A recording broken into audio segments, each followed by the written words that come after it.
Ladies and gentlemen, the Honorable Prime Minister of India, Shri Narendra Modi.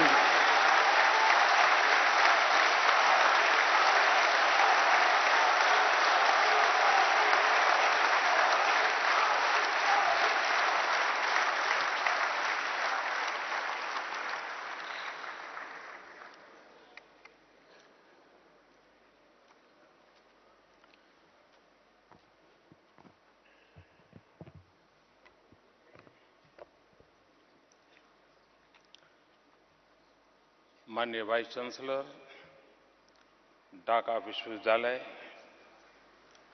Professor आरिफिन Siddiqui जी, ढाका विश्वविद्यालय के वरिष्ठ अधिकारीगण, अध्यापक और प्रिय छात्र एवं छात्राएं,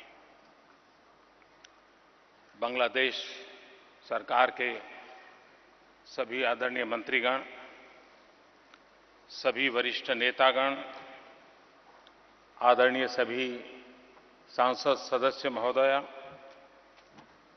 आईटेक और आईसीसीआर के स्कॉलर्स, मुक्ति योद्धा, व्यावसायिक समुदाय, बुद्धिजीवी,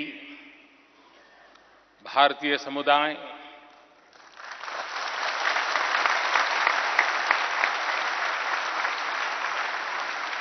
पद्म भूषण डॉक्टर अनीश सुजमान जी, पद्मश्री झरना धारा चौधरी जी, भाई और बहनों, आमार बांग्लादेशेर भाई बोनेरा नमस्कार।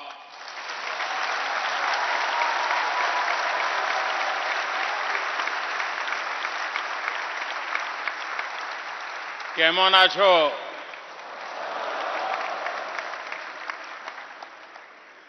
आमरा तोमार साथे आछि।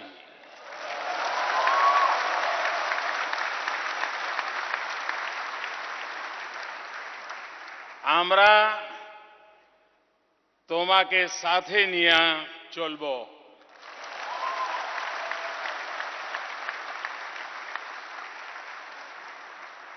आमार बांग्ला केमन बोलू तो?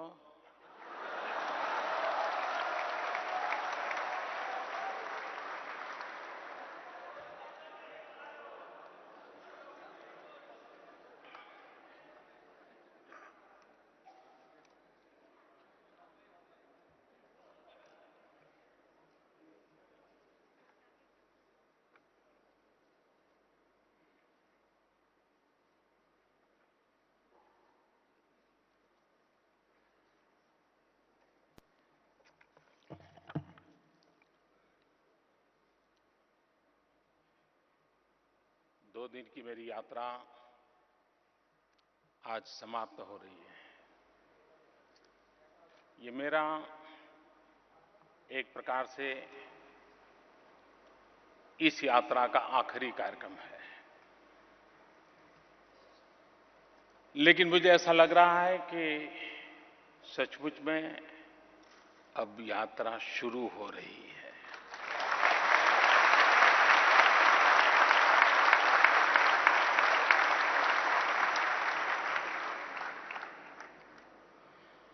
मेरी इस 2 दिन की यात्रा और बांग्लादेश के नागरिकों ने, बांग्लादेश सरकार ने, प्रधानमंत्री, राष्ट्रपति जी एवं मंत्रीगण ने जिस प्रकार से मेरा स्वागत किया, सम्मान किया, ये स्वागत सम्मान नरेंद्र मोदी नाम के एक व्यक्ति का नहीं है, 125 करोड़ भारतवासियों का है।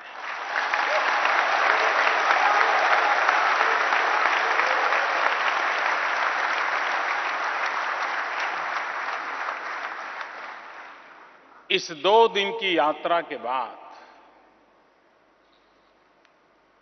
न सिर्फ एशिया लेकिन पूरा विश्व बारीकी से पोस्टमार्टम करेगा।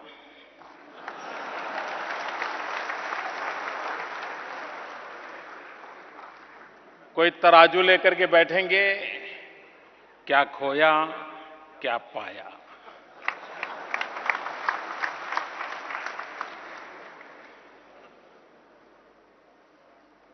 लेकिन अगर एक वाक्य में मुझे कहना है तो मैं कहूंगा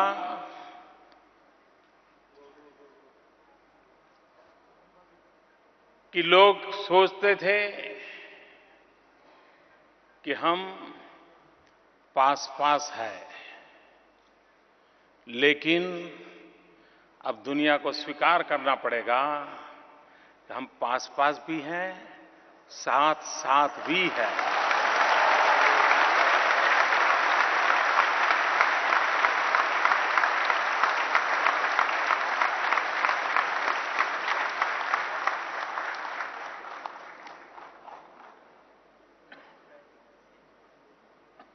मेरा बांग्लादेश के साथ एक इमोशनल अटैचमेंट है, और इमोशनल अटैचमेंट ये है कि मेरे जीवन में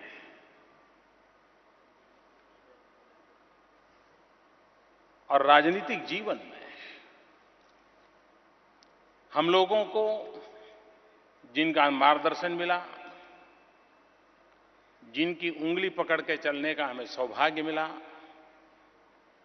वे भारत मां के सपूत भारत रत्न अटल बिहारी वाजपेयी जी को आज बांग्लादेश ने विशेष सम्मान दिया।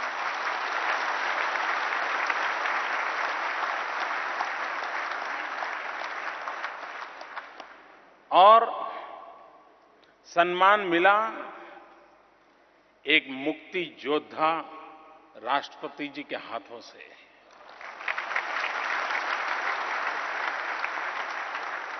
सम्मान मिला बंगबंधु की बेटी की उपस्थिति में।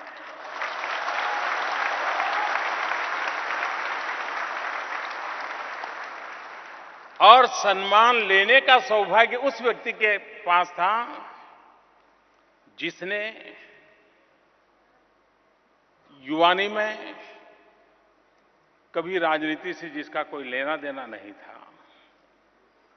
मैं वो इंसान हूं, बहुत देर से राजनीति में आया हूं, करीब करीब 90 के आसपास। लेकिन मुझे अपने जीवन में सबसे पहला कोई राजनीतिक कार्यक्रम में हिस्सा लेने का सौभाग्य मिला। मैं युवा था, युवा सहज गतिविधियों से जुड़ा था, लेकिन उस समय अखबारों में पढ़ते थे बांग्लादेश के लड़ाई के संबंध में, मुक्ति योद्धाओं की लड़ाई के संबंध में, यहां पर हो रहे जुल्म के संबंध में। और जैसा आपका खून खौलता था, हमारा खून भी खौलता था।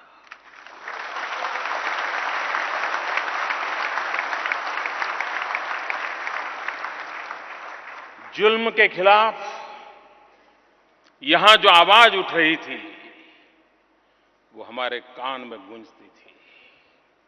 और यहां से उठी वो आवाज, उस पुकार ने हमें प्रेरित किया। और मैं जीवन में पहली बार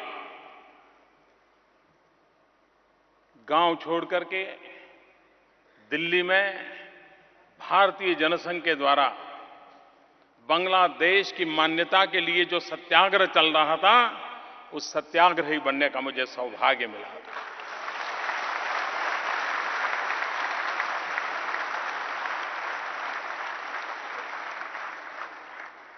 मेरे जीवन की ये पहली राजनीतिक गतिविधि थी। उसके बाद भी कभी नहीं की, कई सालों तक नहीं की। मैं सामाजिक जीवन से जुड़ा था, और उस अर्थ में शायद ऊपर वाले की इच्छा होगी कि वो नाता आज नए रूप में आपके साथ मुझे जोड़ दिया, आपके साथ जोड़ दिया।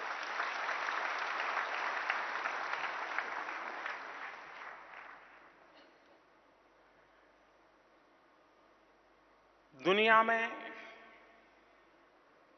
समृद्ध देशों की गतिविधियों की चर्चा बहुत होती है, लेकिन हम जैसे गरीब देश उसकी गतिविधियों पर दुनिया की नजर बहुत कम जाती है। बांग्लादेश ने इस संघर्ष में से निकल करके विकास की यात्रा को आरंभ किया।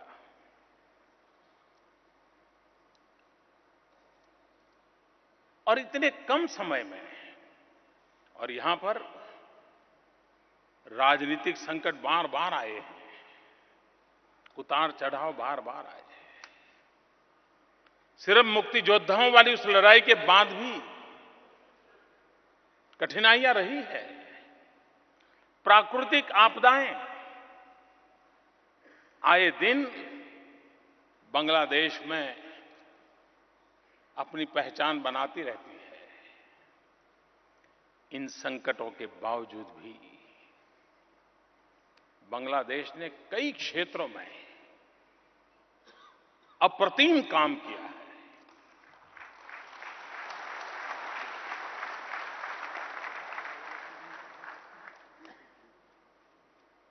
लोगों का ध्यान यहां की गारमेंट इंडस्ट्री के विकास की तरफ तो जाता है, और वे बधाई के पात्र हैं सारे।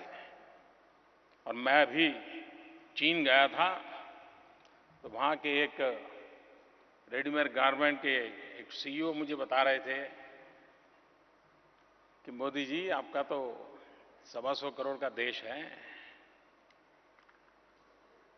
आप कर क्या रहे हो? मैंने कहा क्या हुआ भाई?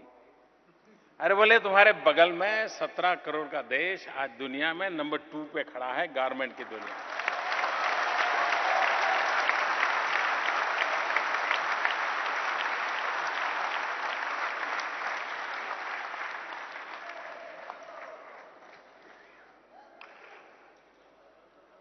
किसी को ये लगता होगा कि उस समय मोदी को क्या लगा होगा।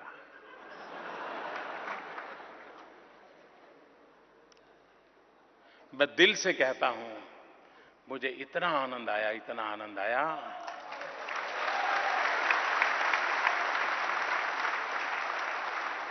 और आनंद इस बात का था कि हम जो कि डेवलपिंग कंट्रीज की रेखा में जीने वाले लोग हैं, वहां हमारा एक साथी, मेरा पड़ोसी, ये इतना बड़ा पराक्रम करें तो हमें आनंद आना बड़ा स्वाभाविक है।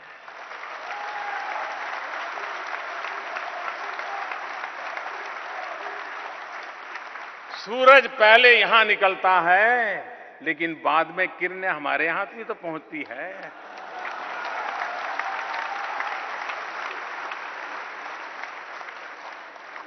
और इसलिए यहां जितना विकास होगा, जितनी ऊंचाइयां प्राप्त करेंगे, वो रोशनी हम तक आने ही वाली है, ये मुझे पूरा भरोसा है। और इस अर्थ में मैं कहता हूं, आज इन्फेंट मोर्टालिटी रेट देखिए। हमारे देश में कई राज्यों को बांग्लादेश से सीखने जैसा है कि उन्होंने जिस प्रकार से इन्फेंट मोर्टालिटी रेट के संबंध में, न्यूट्रिशन के संबंध में, इवन गर्ल चाइल्ड एजुकेशन के संबंध में,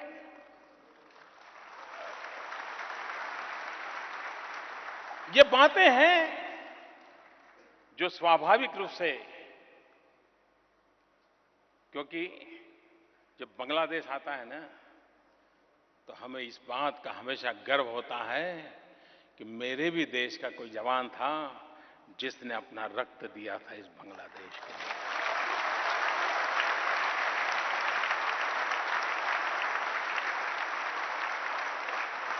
जिस बांग्लादेश के सपनों को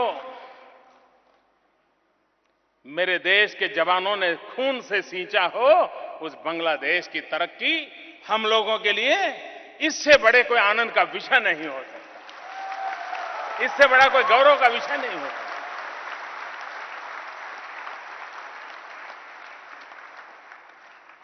मैं प्रधानमंत्री जी को विशेष रूप से बधाई देना चाहता हूं। उन्होंने एकमात्र अपना गोल बनाया है, डेवलपमेंट, विकास, और लगातार 6% ग्रोथ, ये छोटी बात नहीं है।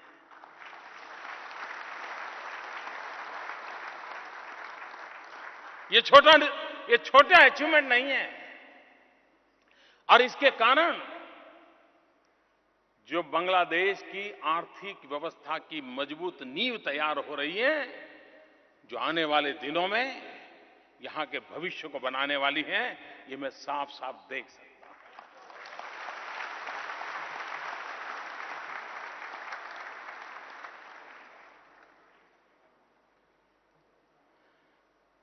भारत और बांग्लादेश दोनों एक विषय में बड़े भाग्यशाली हैं। भारत के पास भी 65% पॉपुलेशन 35 साल से कम उम्र की है, और बांग्लादेश के पास भी 65% पॉपुलेशन 35 साल से कम उम्र की है। ये जवानी से भरा हुआ देश है।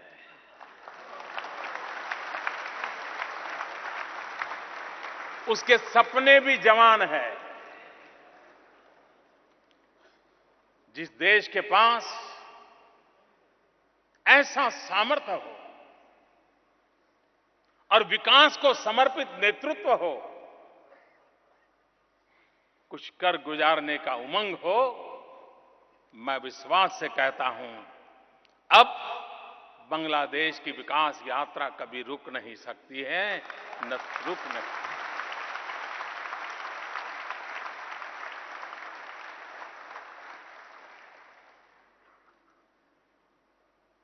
आज वक्त बदल चुका है, दुनिया बदल चुकी है।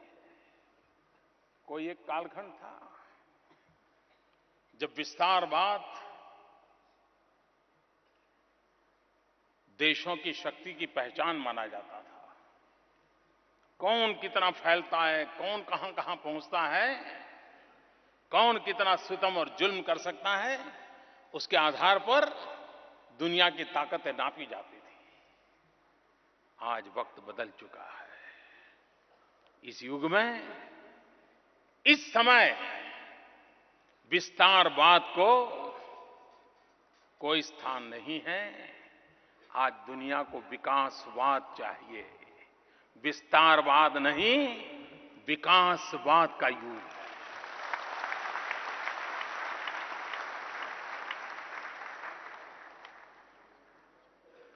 और यही मूलभूत चिंतन है।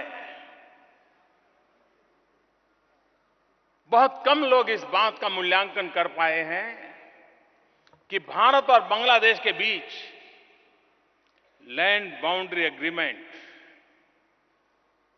क्या ये सिर्फ जमीन विवाद का समझौता हुआ है? अगर किसी को ये लगता है कि 2-4 किलोमीटर जमीन इधर गई और 2-4 किलोमीटर जमीन उधर गई, ये वो समझौता नहीं है। ये समझौता दिलों को जोड़ने वाला समझौता है।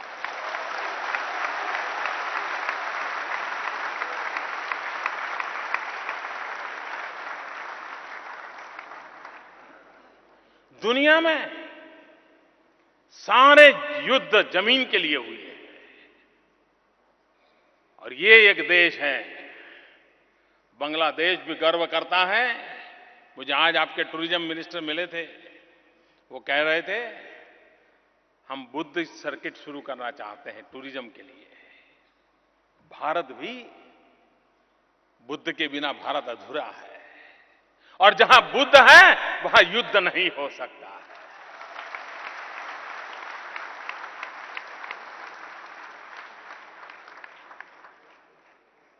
और इसलिए दुनिया जमीन के लिए लड़ती हो, मरती हो, लेकिन हम दो देश हैं जो जमीन को ही हमारे संबंधों का सेतु बना करके खड़ा कर देते हैं। मैंने आज यहां एक अखबार में यहां के किसी राइटर ने लिखा था, मैं पूरा तो पढ़ नहीं पाया हूं, लेकिन हेडलाइन पढ़ी। उन्होंने बांग्लादेश और भारत की जमीन की समझौते को बर्लिन की दीवार गिरने की घटना के साथ तुलना की है। मैं कहता हूं बहुत बड़ी सोच के साथ उन्होंने रखा है। यही घटना दुनिया के किसी पूरे भूभाग में होता तो विश्व में बड़ी चर्चा हो जाती, पता नहीं नोबेल प्राइज देने के लिए रास्ते खोले जाते।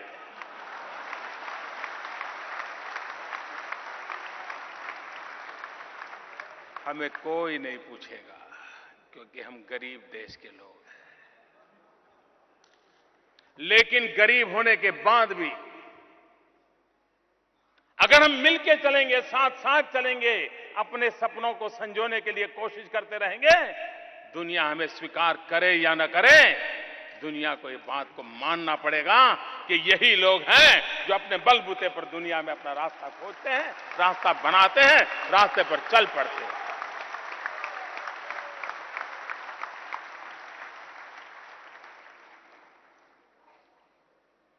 यहां के नौजवान के सपने हैं। वक्त बहुत बदल चुका है। आप किसी भी नौजवान को पूछिए, उसके एस्पिरेशन पूछिए। आज से 20 साल 25 साल पहले हम जो सोचते थे वो जवाब आज नहीं मिलेगा। वो कुछ और सोचता है। वो दुनिया को अपनी बाहों में कर लेना चाहता है। वो जगत के साथ जुड़ना चाहता है। वक्त बदल चुका है।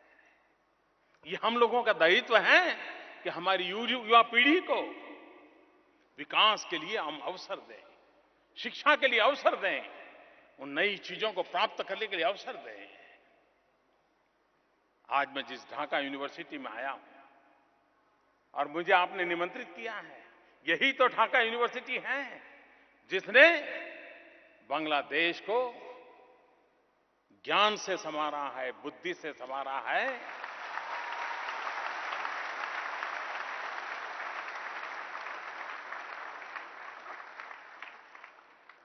व्यक्ति व्यक्ति में ज्ञान दीप जलाने का काम इस यूनिवर्सिटी ने किया है। बीते हुए कल तो हम इससे जुड़े थे। हमारे यहां भी जो लोग हैं वो यहीं से शिक्षा दीक्षा लेकर आए थे। हर एक का नाम हम गर्व से कह सकते हैं। और उसी प्रकार से आने वाले दिनों में भी, जैसे अभी वाइस चांसलर जी बताए थे, हम ओशनोग्राफी के लिए ढाका यूनिवर्सिटी के साथ मिलकर के काम करने वाले हैं। क्योंकि ब्लू इकोनॉमी ये आने वाले समय का एक बहुत बड़ा क्षेत्र है। उस ब्लू इकोनॉमी पर हम कैसे मिलकर के बल दें। हमारी सामुद्रिक शक्ति, और हम सार्क देश में से 5 देश ऐसे हैं जो समुद्र से सटे हुए हैं। अगर हम समंदर से सटे हुए देश हैं, हम ब्लू इकोनॉमी को एक सामूहिक ताकत बनकर के काम करें, हम दुनिया को बहुत कुछ दे सकते हैं और हमारी आने वाली पीढ़ी को विकास के लिए नए अवसर दे सकते हैं। और हम उस दिशा में प्रयास करना चाहते हैं। हम पिछले दिनों नेपाल में मिले थे, सार्क समिट था। उस समय एक विषय पर मैंने बहुत बल दिया था। हम एक प्रस्ताव पारित करना चाहते थे और प्रस्ताव था कनेक्टिविटी का। हम सार्क देश एक दूसरे से हमारी कनेक्टिविटी हो, ओपननेस हो, आना जाना सरल हो, उस पर कोई फैसले करना चाहते थे। खैर, हर कोई तो बांग्लादेश होता नहीं है। हमारी गाड़ी पटरी पर नहीं चढ़ी। लेकिन अब पटरी पर नहीं चढ़ी तो हम इंतजार करके बैठे क्या? आज मैं गर्व के साथ कहता हूं, जो काम हम सार्क में विधिवत रूप से नहीं कर पाए थे, लेकिन आज बांग्लादेश, भारत, नेपाल और भूटान 4 देशों ने अपना कनेक्टिविटी की प्रायोरिटी तय कर ली है।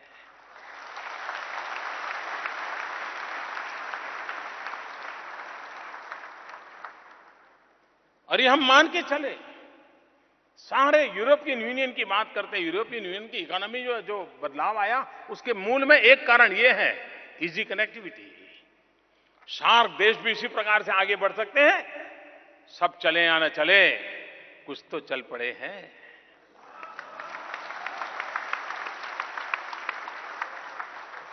और इसलिए बांग्लादेश, भारत, हम कनेक्टिविटी के लिए कई चीजें आज निर्णय किया। रेल मार्ग हो, रोड मार्ग हो, हवाई मार्ग हो, और अब तो निर्णय कर लिया समुद्री मार्ग का भी।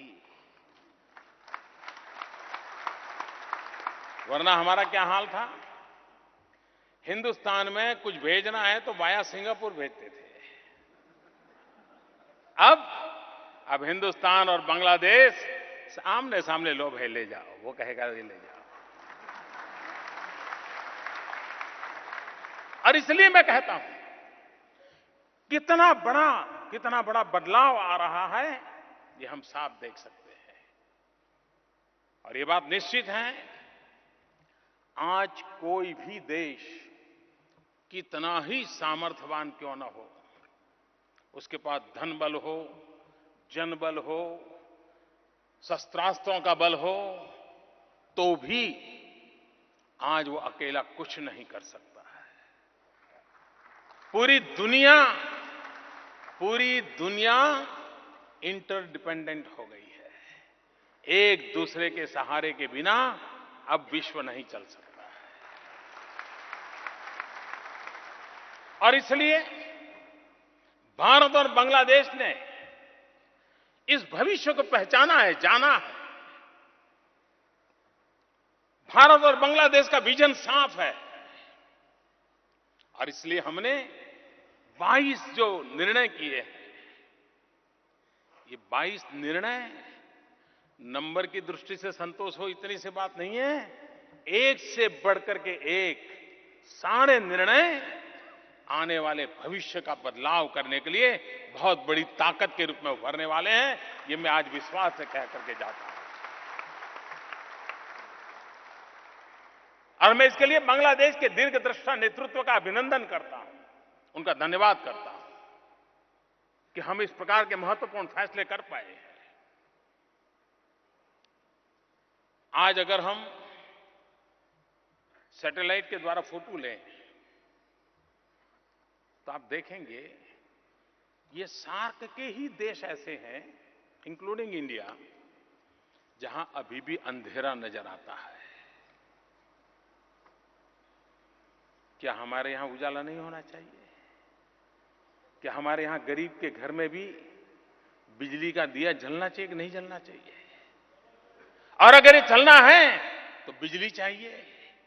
और बिजली प्राप्त होना, हम अगर मिलकर के काम करें, नेपाल हो, भूटान हो, भारत हो, बांग्लादेश हो, मैं नहीं मानता हूं कि फिर कभी इस इलाके में अंधेरा रह सकता है।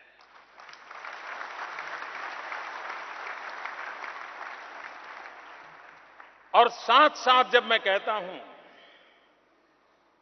जब हमने त्रिपुरा में पलटन में बिजली का कारखाना लगाया, अब वो बिजली कारखाने के बड़े बड़े यंत्र ले जाने थे, बांग्लादेश की मदद नहीं मिलती तो हम वहां नहीं ले जा सकते थे। बांग्लादेश ने हमें मदद की, समुद्री मार्ग से हमें जाने दिया, और आज वहां बिजली का कारखाना पलटन में शुरू हो गया और 100 मेगावाट बिजली बांग्लादेश को आना शुरू हो गया।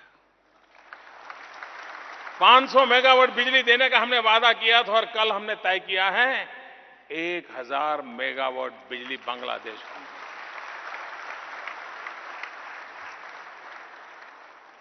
हम दोनों देश एक प्रकार से भाग्यशाली हैं और हम पर तपते सूरज की बड़ी कृपा है।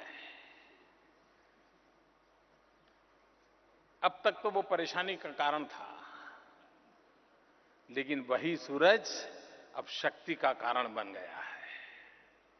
सोलार एनर्जी हमारी बहुत बड़ी बदौलत हो सकती है। भारत और बांग्लादेश दोनों सोलार एनर्जी के क्षेत्र में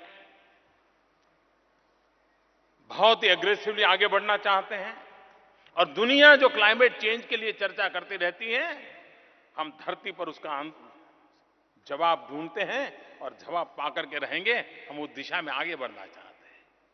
मेरा कहने का तात्पर्य यह है कि हम यहां की जो युवा शक्ति है,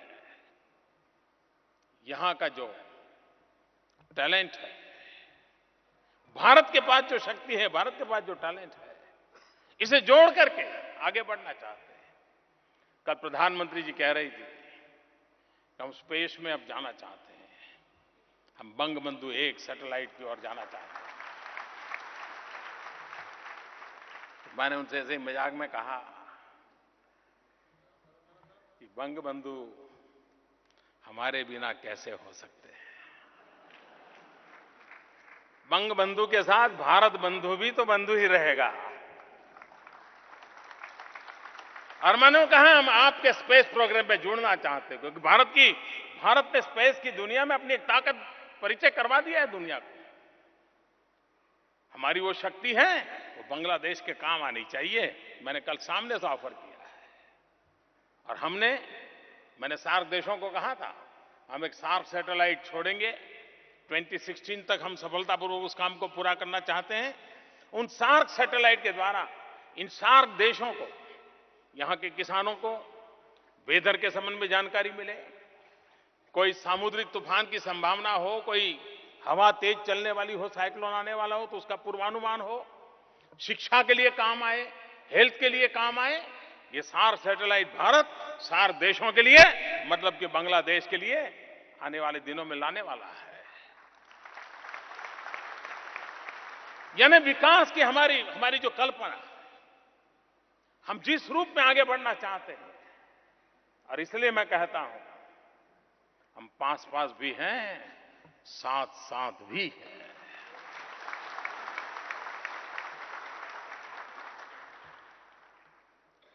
बांग्लादेश ने अनेक, खास करके विमेन एम्पावरमेंट के लिए जो काम किए हैं, मैं समझता हूं वो काबिल-ए-दाद है। यहां के पुरुषों को कभी ईर्ष्या आती होगी कि प्रधानमंत्री महिला, स्पीकर महिला, लीडर ऑफ द ऑपोजिशन महिला, ऑपोजिशन पॉलिटिकल पार्टी की लीडर महिला, और यहां भी प्रो वाइस चांसलर महिला।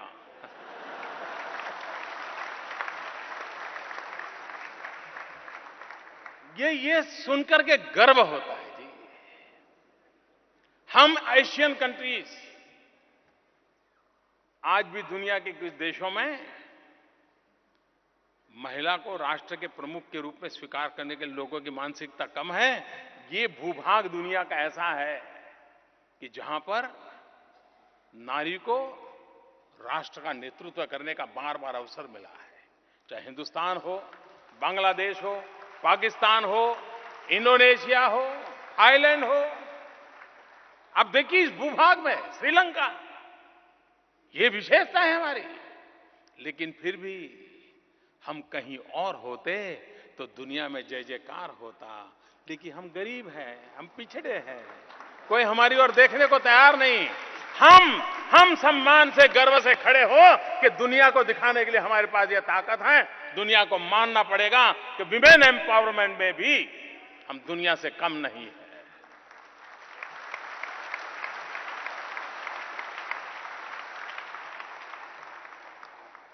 मैं 2 दिन से यहां इधर उधर जा रहा हूं तो मैं एक बिलबोर्ड देख रहा था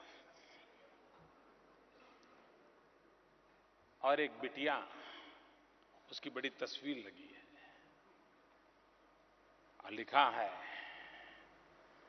I am made in Bangladesh.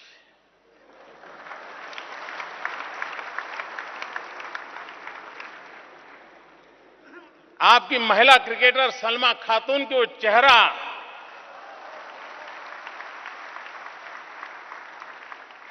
ये विमेन एम्पावरमेंट है, ये यूथ की ताकत का परिचय करवाता है। और ये जब सुनते हैं तो कितना गर्व होता है। हमारे यहां अभी अभी क्रिकेट का दौर समाप्त हुआ और जब बांग्लादेश का नौजवान अल हसन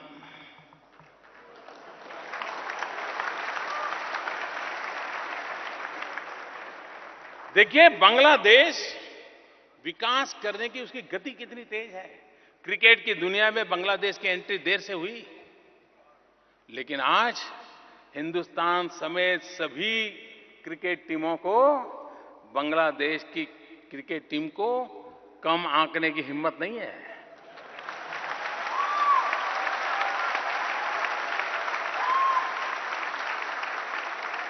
देर से आए, लेकिन आपने उन प्रमुख देशों में अपनी जगह बना ली है। ये बांग्लादेश की ताकत है।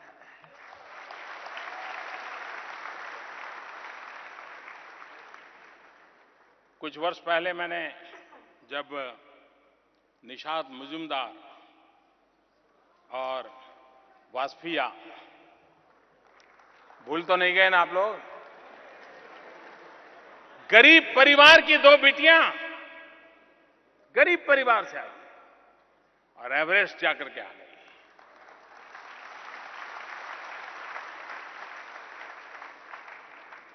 ये बांग्लादेश की ताकत है और मुझे गर्व है कि मैं उस बांग्लादेश के साथ साथ चलने के लिए आया हूं।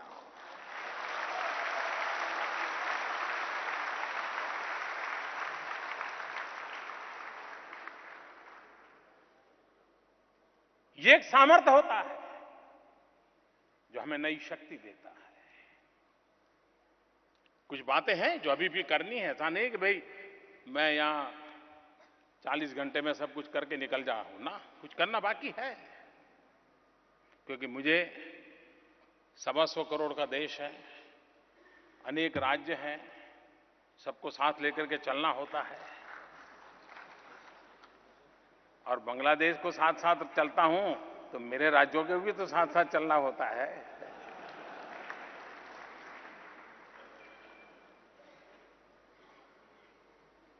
और जब भी बांग्लादेश आया तो स्वाभाविक है, तीस्ता के पानी की चर्चा होना बड़ा स्वाभाविक है। गंगा और ब्रह्मपुत्र के पानी के संबंध में हम साथ चले हैं और मुझे भरोसा है और मेरा तो मत है, पंछी, पवन और पानी, तीन को वीजा नहीं लगता है।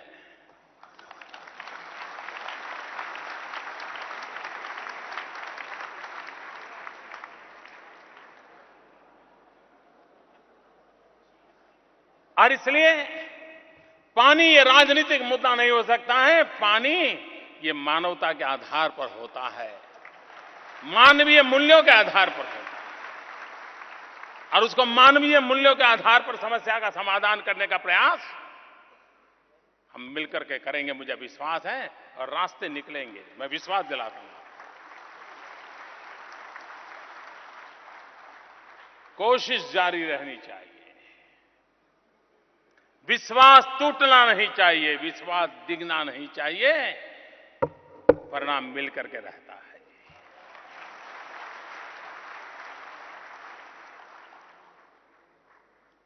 कभी कभार सीमा पर कुछ घटना ऐसी हो जाती है कि दोनों तरफ तनाव हो जाता है।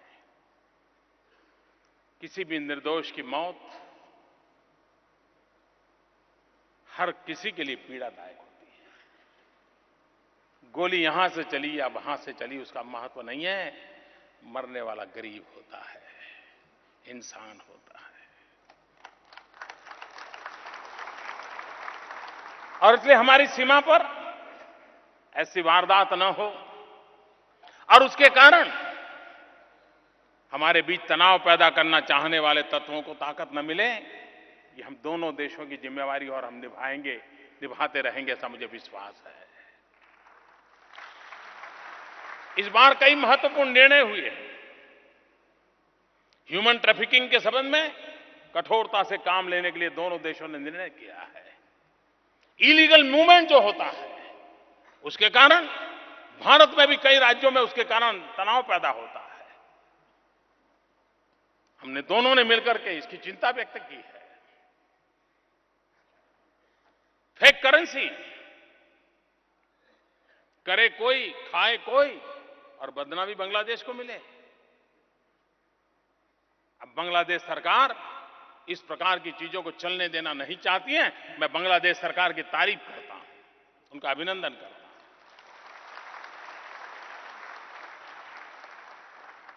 यही तो चीजें हैं जो हमें साथ साथ चलने के लिए हमारा हौसला बुलंद करते हैं। और आज साथ साथ चलते हैं, कल साथ साथ दौड़ना भी शुरू कर देंगे।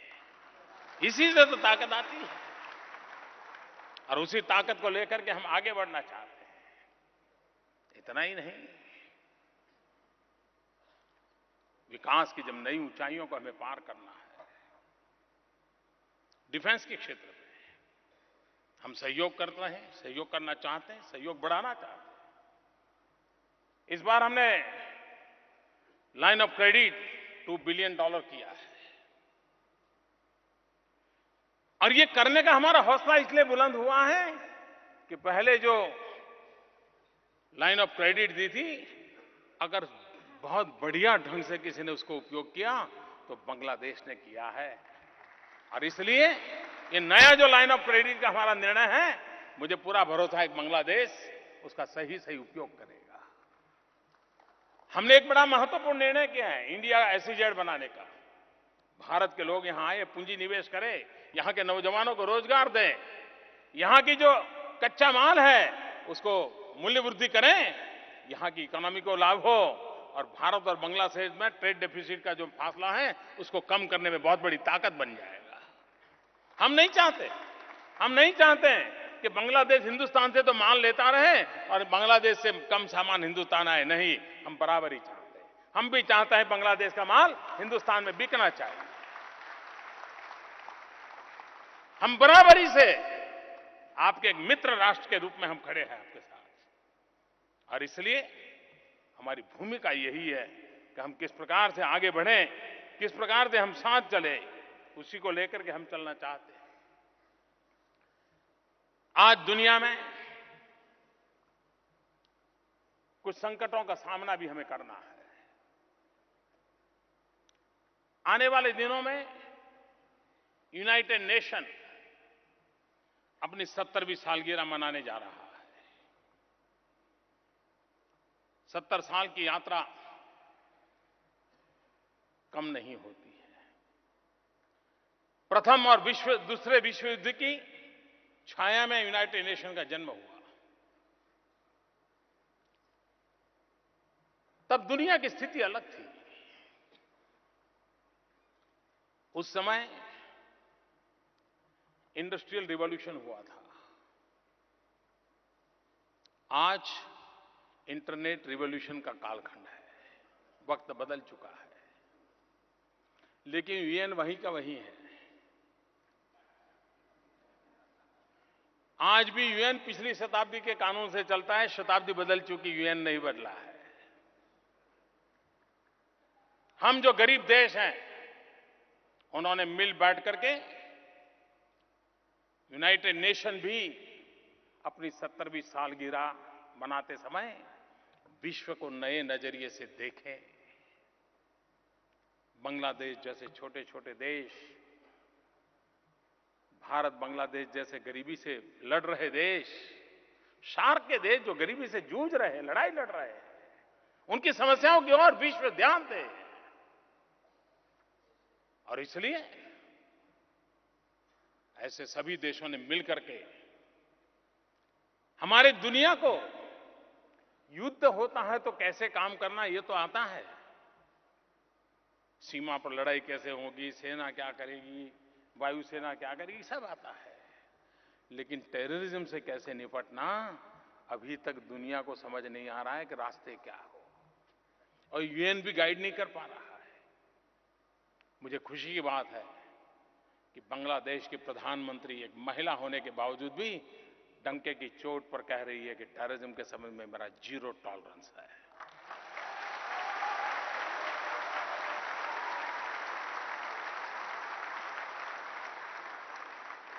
मैं शेख हसीना जी को अभिनंदन करता हूं जो हिम्मत के साथ ये कहें कि टेररिज्म के साथ मेरा जीरो टॉलरेंस है।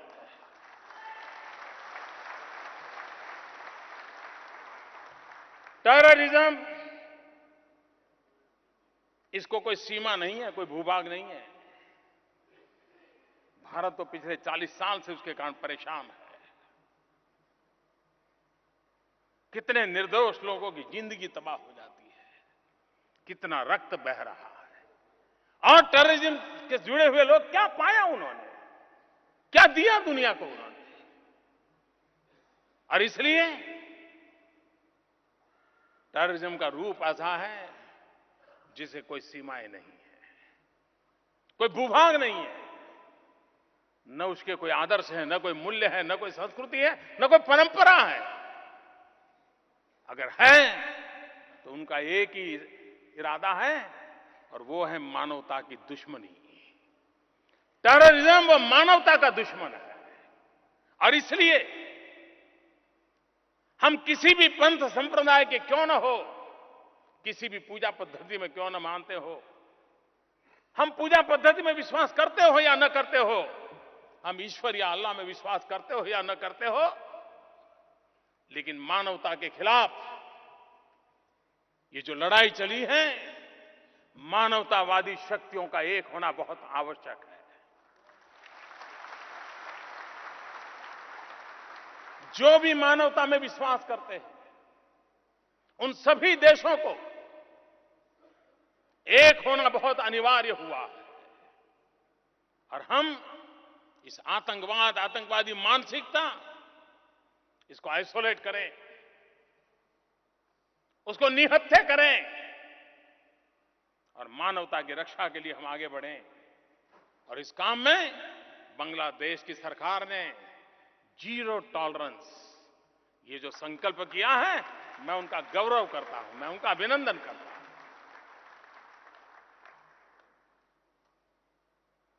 और मैं साफ मानता हूं,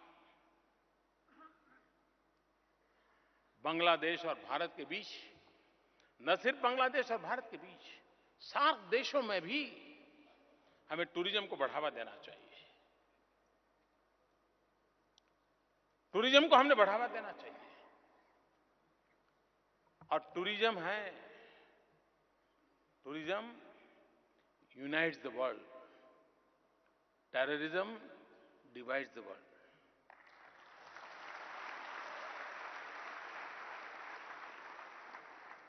हम एक दूसरे को जाने पहचाने, नई पीढ़ी मिले जुले, बात करे, गर्व करे। और इसलिए टेररिज्म के सामने लड़ने के लिए हमारा मेलजोल जितना बढ़ेगा, एक दूसरे को पहचानने का अवसर जितना मिलेगा, एक नई शक्ति उसमें से उभर करके आती है। उस नई शक्ति को हमने आगे बढ़ाना है और इस देश में दिशा में हमने प्रयास करना है। यूएन सिक्योरिटी काउंसिल में अभी भी हिंदुस्तान को जगह नहीं मिल रही है, परमानेंट मेंबरशिप नहीं मिल रही है। आप कल्पना कर सकते हैं, दुनिया की 1/6 पॉपुलेशन, हर छठा व्यक्ति हिंदुस्तानी है, लेकिन उसको दुनिया की शांति के संबंध में चर्चा करने के लिए हक नहीं है। कैसी सोच है। और वो देश, और मैं डंके की चोट पर दुनिया के सामने आंख से आंख मिला करके कह रहा हूं, वक्त बदल चुका है, समय से पहले जान जाइए।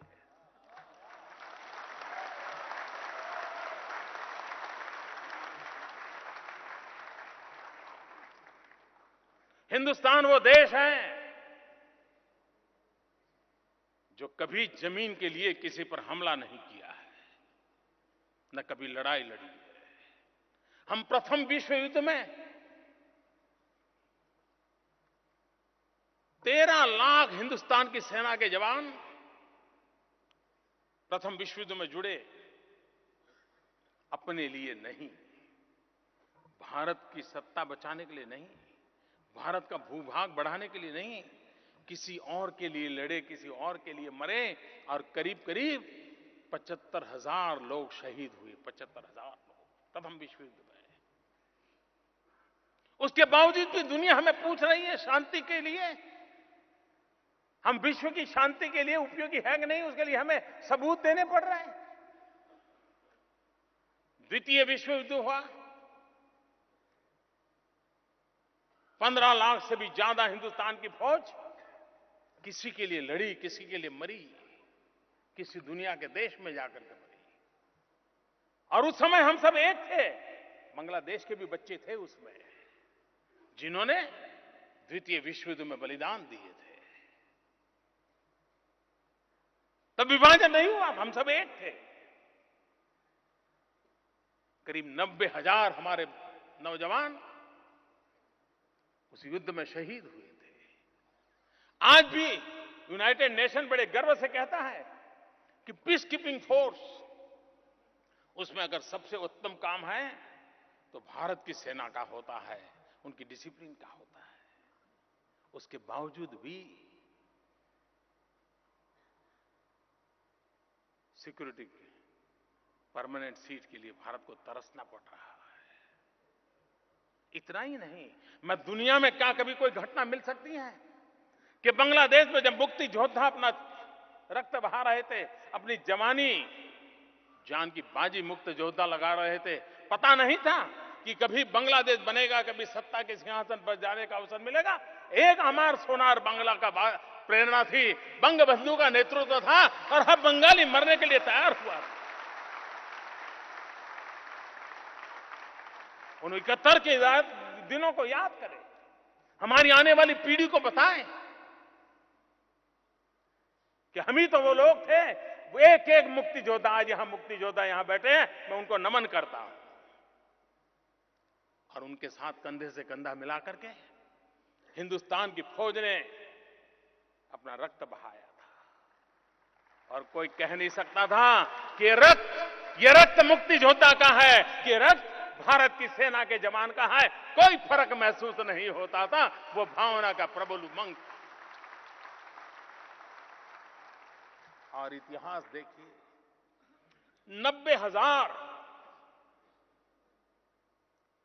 जिन लोगों ने बांग्लादेश के नागरिकों पर जुल्म किया था, ऐसे 90,000 की सेना को आत्मसमर्पण के लिए भारत की सेना ने मजबूर किया था। आप कल्पना कर सकते हैं, जो पाकिस्तान आए दिन हिंदुस्तान को परेशान करता रहता है, नाको दम ला देता है, टेररिज्म को बढ़ावा की घटनाएं घटती रहती है, 90,000 सैन्य उसके कब्जे में था। अगर विकृत मानसिकता होती तो पता नहीं निर्णय क्या करता। आज एक हवाई जहाज को कोई हाईजैक कर जाए ना, तो 25, 50, 100 पैसेंजर के बदले में दुनिया भर की मांगे मनवा ले सकता है। भारत के पास 90,000 सैनिक पाकिस्तान के कब्जे में थे। लेकिन यह हिंदुस्तान का चरित्र देखिए, हिंदुस्तान की सेना का चरित्र देखिए। हमने बांग्लादेश के विकास की चिंता की, बांग्लादेश के स्वाभिमान की चिंता की, बांग्लादेश की धरती का उपयोग हमने पाकिस्तान पर गोलियां चलाने के लिए नहीं किया।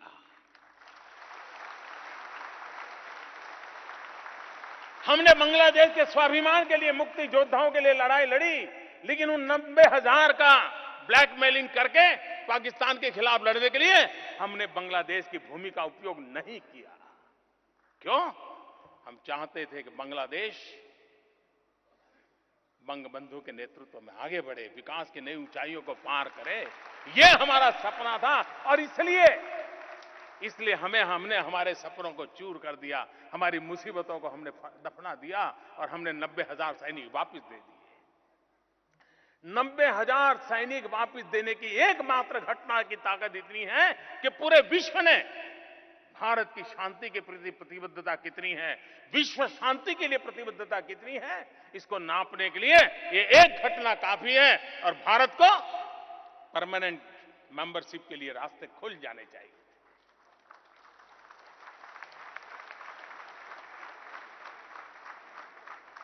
लेकिन मुझे मालूम है गरीब देशों को, डेवलपिंग कंट्रीज को, हम जैसे इस इलाके में दूर सुदूर पड़े हुए लोगों को मिल बैठ करके लड़ाइयां लड़नी पड़ेगी। विश्व के रंगमंच पर हम सबको एक ताकत बनकर के उभरना पड़ेगा। हमारी समस्याओं का समाधान करने के लिए हम अपने आप कंधे से कंधा मिलाकर के चल करके समस्याओं का समाधान कर सकते हैं।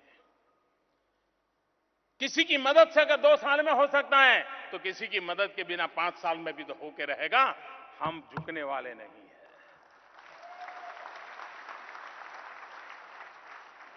विकास के रास्ते पर हमें चलना है, साथ मिलकर के चलना है। और मेरी तो पहले दिन, हमारे यहां एक कहावत है हिंदुस्तान में, पुत्र के लक्षण पालने में, यानी कि जनतई झूले में जो बच्चा होता है उसी से पता चलता है आगे चल करके कैसा होगा। जैसी कहावत है, शायद बंगला में भी होगी कहावत। मेरी सरकार का जन्म नहीं हुआ था, अभी तो जन्म होना बाकी था, लेकिन हमने सार्क देशों के नेताओं को शपथ समारोह में बुलाया, सभी सार्क देशों को निमंत्रित किया, सम्मानपूर्वक निमंत्रित किया और शपथ उनकी साक्षी में लिया। पहले ही दिन हमने संदेश दे दिया था कि हम सार्क देशों के साथ मित्रता के साथ साथ साथ चलने के लिए निर्णायक हैं और हम चलना चाहते हैं। ये भूमिका लेकर के हम चलते हैं। पहले ही दिन हमने परिचय करवा दिया है। ये एक ऐसा भूभाग है जिसके पास दुनिया को बहुत कुछ देने की ताकत है और उसी ताकत के भरोसे हमारे पास क्या नहीं है। हमारे बीच कितने एकता से हमें जोड़ने वाली ताकतें कितनी तेज है। कला, संस्कृति, खान पान, सब चीज। कोई क्या सोच सकता है कि एक ही कवि 2 देश के राष्ट्रगीत का रचयिता हो? है। यही तो है हमारी एकत्व को जोड़ता है। हमें जोड़ने वाली चीजों को उजागर करें, हमें जोड़ने वाली चीजों को लेकर के चले और हम एक शक्ति बनकर के उभरे और विकास के मार्ग पर चले। और खुशी की बात है, आपके प्रधानमंत्री जी और मेरी सोच परफेक्टली मैच होती है।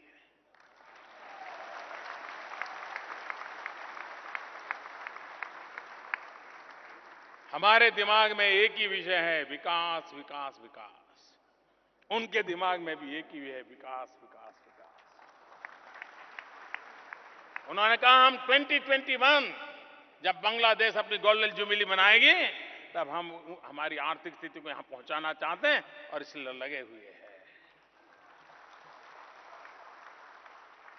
आपकी इमारत कितनी ही मजबूत क्यों ना हो, आपकी इमारत कितनी ही मजबूत क्यों ना हो, लेकिन आपके दीवार से सटे हुए पड़ोसी की इमारत अगर कच्ची हो जाए तो आपकी कितनी ही पक्की इमारत टिक सकती है क्या? कभी नहीं टिक सकती।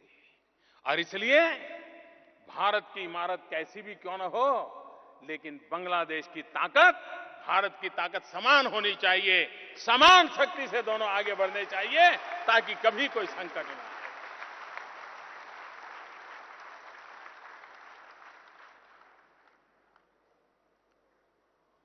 मेरा ये जो प्रवास रहा, समय तो जरा कम पड़ गया, लेकिन मेरे लिए ये यात्रा यादगार रही है और उस यादगार यात्रा के साथ मैं आज जब भारत लौट रहा हूं तो मन में जरूर रहेगा। मैं जब आज आया तो मुझे कई लोग कह रहे थे, मोदी जी जरा ज़्यादा दिन आ जाते अच्छा होता, कुछ हमारे ग्रामीण इलाकों में जाते तो अच्छा होता। कई सारे सुझाव मेरे पास आए हैं। मुझे भी लगता है कुछ कम रह गया, कुछ कम पड़ गया, अच्छा होता। और मुझे कल हमारे ममता जी कह रही थी कि मोदी जी, बांग्लादेश की मेहमान नवाजी आप कभी भूल नहीं सकते।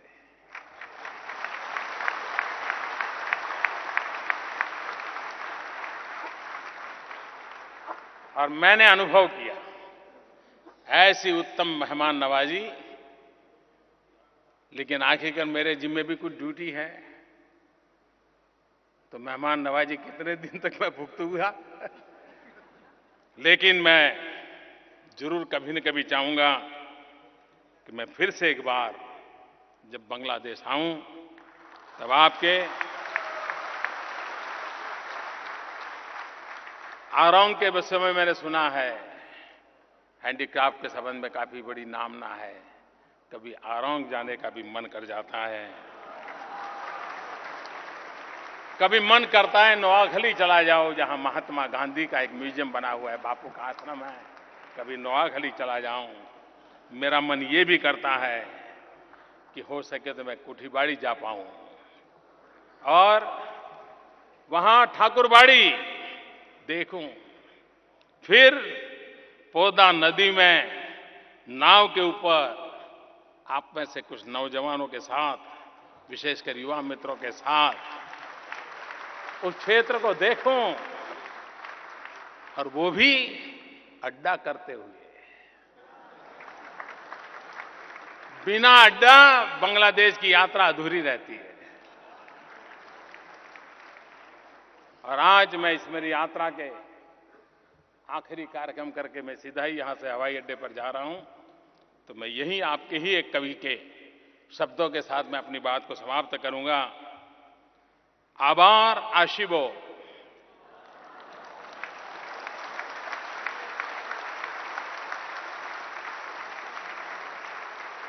आभार आशिबो फिरे धान सीरी रे तीरे।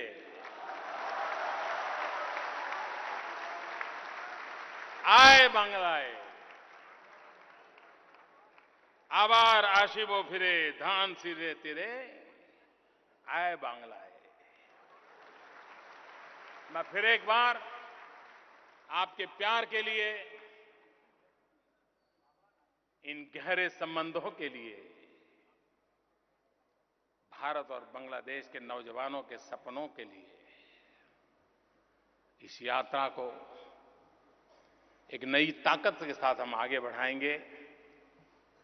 जो सपने आपने संजोए हैं वही सपने मेरे हैं। मैं जो सपने मेरे देश के लिए देखता हूं वही सपने मैं आपके लिए भी देखता हूं।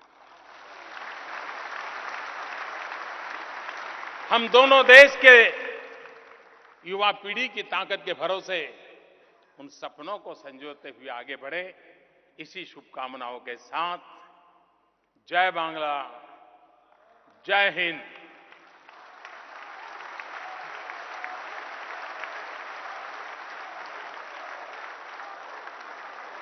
माननीय प्रधानमंत्री श्री नरेंद्र मोदी जी को सर्वोत्कृष्ट भाषण देने हेतु कोटि कोटि धन्यवाद।